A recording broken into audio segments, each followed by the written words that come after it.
دستورنا القرآن وديننا الإسلام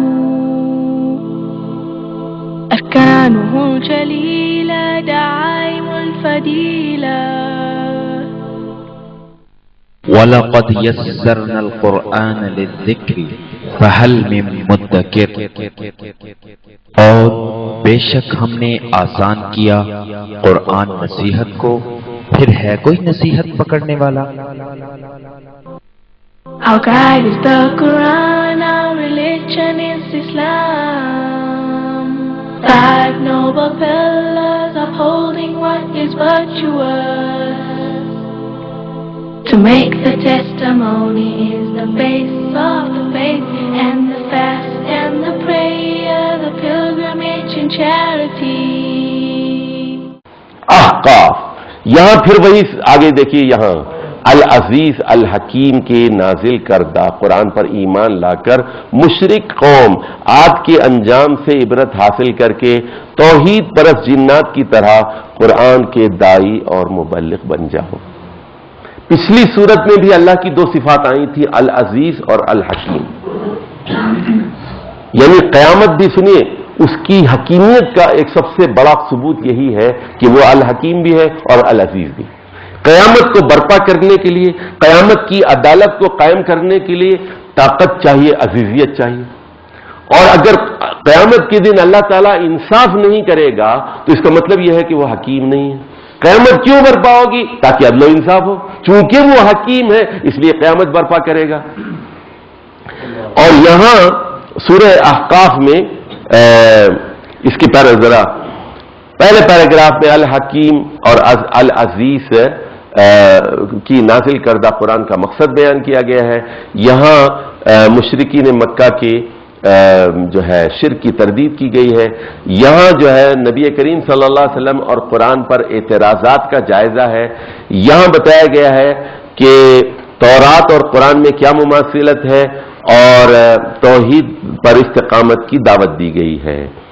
یہاں 5ویں پیراگراف میں ایک باپ اور بیٹے کا رویہ بتایا گیا ہے کہ ایک باپ جو ہے وہ اپنے مشرک بیٹے سے توقع یہ رکھتا ہے کہ بیٹا تو کہاں گمراہ ہو گیا ہے، تو اب دین کی طرف آ جا، توحید اختیار کر لے۔ 6 پیراگراف میں جو ہے حضرت ہود کی دعوت اور قوم عاد کے انجام کا ذکر ہے۔ 7ویں پیراگراف میں یہاں مشرک قوموں کی جو ہے مشرک قوم کی ہلاکت کے موقع پر قرباناً آلہہ کی بے بسی کا ذکر ہے۔ دیکھیے قرباناً آلہہ، یہ خاص لفظ ہے، قرباناً آلہہ۔ مشرکین مکہ یہ کہتے تھے یہ ہمارے آلہہ ہیں، یہ لات ہے، یہ منات ہے، یہ عزا ہے، یہ سارے بت ہیں، یہ نیک لوگوں کے بت ہیں، یہ اللہ سے ہمیں قریب کر دیں گے۔ قرباناً آلہہ یعنی اللہ تک ڈائریکٹلی آپ نہیں پہنچ سکتے، ان کے واسطے اور ان کے وسیلے سے ہم اللہ کا تقرب اور اللہ کی رسائی حاصل کر سکتے ہیں۔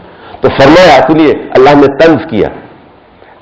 طنز کیا جب میرا عذاب کا کوڑا برسا، جب زلزلہ آیا، جب سیلاب آیا، تو یہ قرباناً آلہہ نے تمہاری کوئی مدد نہیں کی۔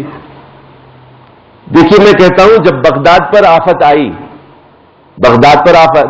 تو امام ابو حنیفہ کچھ نہیں کر سکتے، بغداد کو بچا نہیں سکے۔ عبد القادر جیلانی بغداد میں دفن ہے، کچھ نہیں کر سکے۔ تمہارے قرباناً آلہہ کہاں گئے؟ بے بس ہیں، حقیر ہیں، لاچار ہیں۔ طاقت کس کے پاس ہے؟ اللہ تعالیٰ کے پاس۔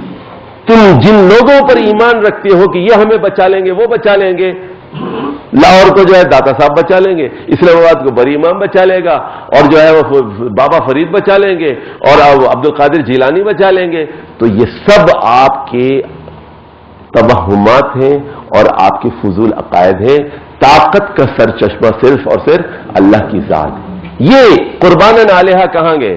اس کے بعد جو ہے یہاں پر بتایا گیا کہ جنات نے قرآن کی سماعت کی، اور نہ صرف سماعت کی بلکہ وہ ایمان لے آئے، اور نہ صرف ایمان لائے بلکہ اپنے علاقے میں جا کر اپنے لوگوں میں انہوں نے قرآن کی دعوت و تبلیغ کی اور دوسرے لوگوں کو مسلمان کیا۔ تو فرمایا کہ قرآن اور نبی کریم صلی اللہ علیہ وسلم تو بنیادی طور پر انسانوں کے لیے بھیجے گئے ہیں، لیکن اس سے فائدہ ضمنی اور ذیلی طور پر جنات نے بھی حاصل کر لیا۔